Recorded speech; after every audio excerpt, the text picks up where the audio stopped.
Back in the fall of 2019, French developer Spiders released GreedFall. It was an action RPG set in a fantastical 17th century-esque world. Leading up to the game's release, the studio famously proclaimed their intent to become the next BioWare. It was a lofty goal, and we wish them all the success in the world, especially since no one, not even BioWare, seems to want to be BioWare anymore.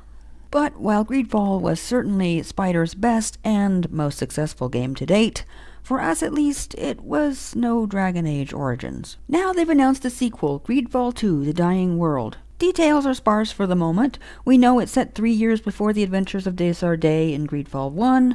You play a native of Tier 4D this time, who's been forcibly brought back to the continent, and now you must win your freedom somehow.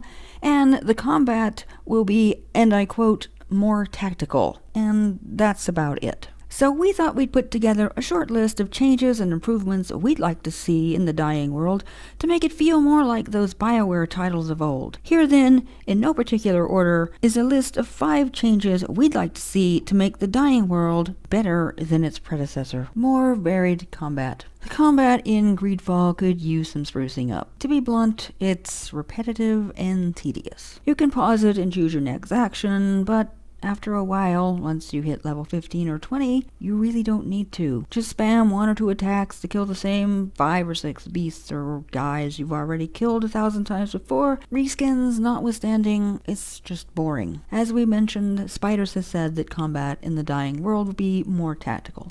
We don't really know what that means, but we'd like to see more abilities and more varied encounters. More interactions with our companions. GreedFall has 5 companions, 4 of whom are romanceable, which is all well and good. Romance and companions go hand in hand with a good BioWare game after all, but we'd like to see more. In GreedFall, once you've completed their quests, your companions mostly go silent.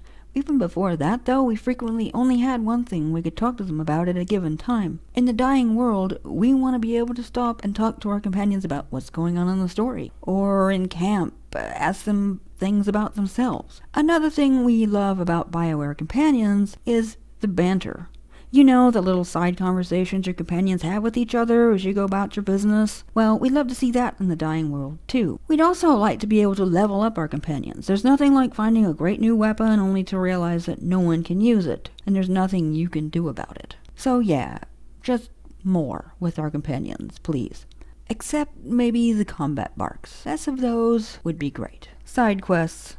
At the start of GreedFall, before you leave for the island, there are several side quests to do before you go. Once you get to Tier 4D, however, they become far and few between. Higment, San Mateus, New Serene, they are all devoid of anyone to talk to or anything interesting to find or do outside of the main quests. The wilderness is even more barren. Certainly, no one wants a bunch of boring collection quests or filler stuff of the "oh, I lost my hat in the barn, can you be a dear and find it for me" variety. But good side quests flesh out the world and its inhabitants and spice up your journey through the game. I mean, who can forget the Rhyming Oak in Dragon Age Origins, the murder mystery in Azkatla in Baldur's Gate 2, or the angry wife who gets the better of her jerk husband on Tatooine in Knights of the Old Republic. There are side missions in GreedFall, true, but they usually come from a companion or are opened up as part of the main quest. What we want to do is be able to explore the towns and villages and find cool people to talk to and interesting things to do. Ditch the open world. Open worlds can be great when there are lots of stuff to do in them. Unfortunately, that's not the case in GreedFall. Its open world is nice to look at, but there's not much to do, as we mentioned above. There are few side quests to find, no memorable NPCs to run into. Settlements have a merchant or two in the arena. The wilderness has a few odd skill altars you can find, and some notes left behind by the professor guy and his assistants, you know, the ones that lead to those big bosses, and that's pretty much it. Environmental storytelling is all well and good, but if you're going to have a vast open world that you want us to explore, you have to give us a reason to want to. Unfortunately, we can't really look to BioWare for help here either, as their open worlds are pretty terrible too. Andromeda and Inquisition, we're looking at you. But honestly, the Dying World doesn't need an open world. Just give us a great linear experience with engaging characters and fun side quests, and we'll be happy. More control over our character.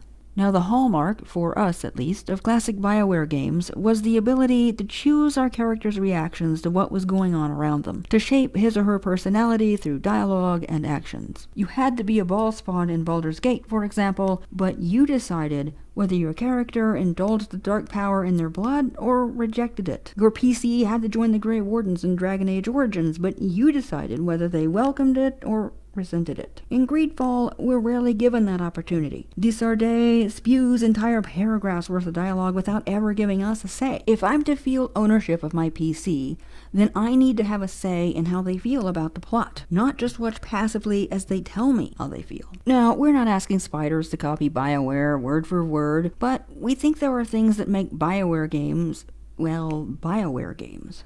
And we'd love to see someone else do those things again, especially if that studio aspires to claim their mantle. Anyway, that's our 2 cents. Do you agree, or are we full of it? What do you want to see in GreedFall 2? Let us know in the comments, and don't forget to like and subscribe for more. Thanks for watching, and we'll see you next time.